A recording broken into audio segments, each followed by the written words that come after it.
Okay, session 4 of Beowulf and the Death Dragon of the Deep. So we left it where Beowulf was dying. The dragon had slashed him, they picked him up and he had slashed him and he was bleeding out. And Wiglaf slayed the dragon himself, and Beowulf asked to see all the treasures. So Wiglaf has gone into the cave to bring out all the treasures. Even burdened by his load of treasures, Wiglaf ran all the way back out of the tunnel. With every eager step, he worried that his lord might already have died out there while he was gone. And when the brave Thane at last saw his leader, he did seem almost dead, barely breathing still, his eyes closed.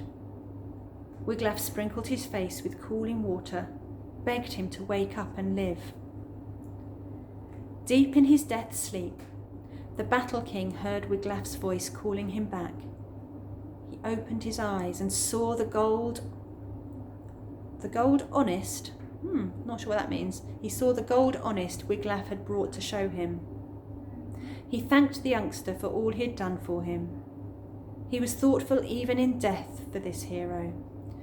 And then, breathless, spoke these last few words. I have defended my kingdom these 50 years as best I could, served my people as wisely as I could. For that, I thank my God, the King of all glory. And to him also I give thanks for these treasures I see before my dying eyes, for the opportunity to acquire them for my people on my death day, to sustain them in all their needs in the future when I am gone. Wiglaf, my beloved friend, I fear I can stay no longer. Tell them, and this is the last command of their king, to build me a tomb high on the cliff, overlooking Hronesness. Don't know how to say that one. Hronesness, no, that's right. Let it stand always as a towering reminder of me to my people, so that masted ships dipping through the sea mists may see it and remember it always. Let the place be known forever as Beowulf's Barrow. A barrow is a burial ground. So saying, he unclasped the golden collar from around his neck and gave it to Wiglaf. His helmet, armour, arm rings too, he handed to the young spearman, reward for his courage and loyalty. Use these well, good friend, he said. And these were the old man's last words, spoken with his last breath. At that moment, his soul left his body, soaring heavenwards on its way to everlasting glory. How Wiglaf grieved then at the passing of his king, at the suffering of his life's end. It was no consolation to him that nearby lay the corpses of the terrible death dragon, the corpse of the terrible death dragon. No joy to him that the destroyer had been destroyed, that he would no longer fly the night air, no longer terrorise and torment the people.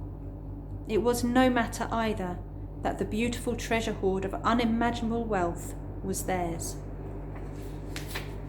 So there you've got Beowulf dying by the dragon. And then on the next page, a sort of close-up.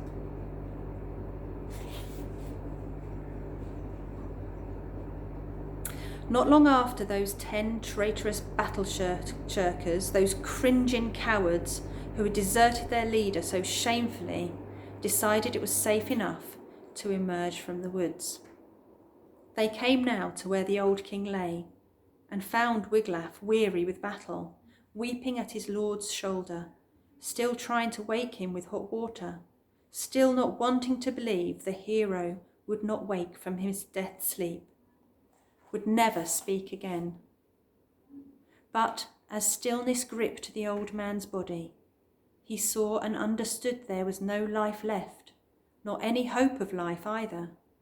He turned his gaze then, and his anger on those craven companions in arms gathered around. Look well upon this Lord of men, who made you who you are, gave you all you have and hold. But his kindnesses to you were wasted, were they not? For when he needed you, you turned and ran away. He had to face the fire fury of this death dragon alone and unaided. I could do little for him on my own, though I tried my best. All the world shall now hear how you deserted your lord and kinsman, turned tail and fled with never a thought for your own king in his hour of greatest need. You thought only of your own worthless skins, and for this shameful act you will pay a heavy price, I promise you. You will be stripped of all the riches and honours, all possessions, even your homes. You and yours will be condemned to wander the world as beasts, homeless and friendless forever. News of the great king's death spread fast, how he had tried all he could do to kill the death dragon, and had indeed achieved it at last, but at a terrible cost. At the start of this, when I was summing it up, I said that Wiglaf slayed the dragon, but he didn't, did he? Beowulf came to enough to do the last death blow.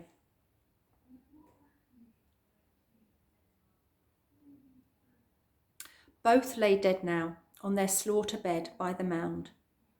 Wiglaf, the young spearman, the only one who had stood by him in the fight, still at his master's side.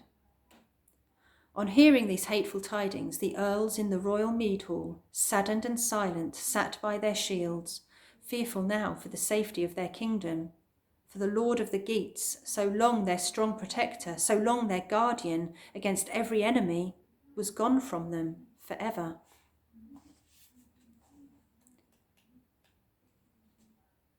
I'm going to leave it there and do one more session. Okay, see you next time.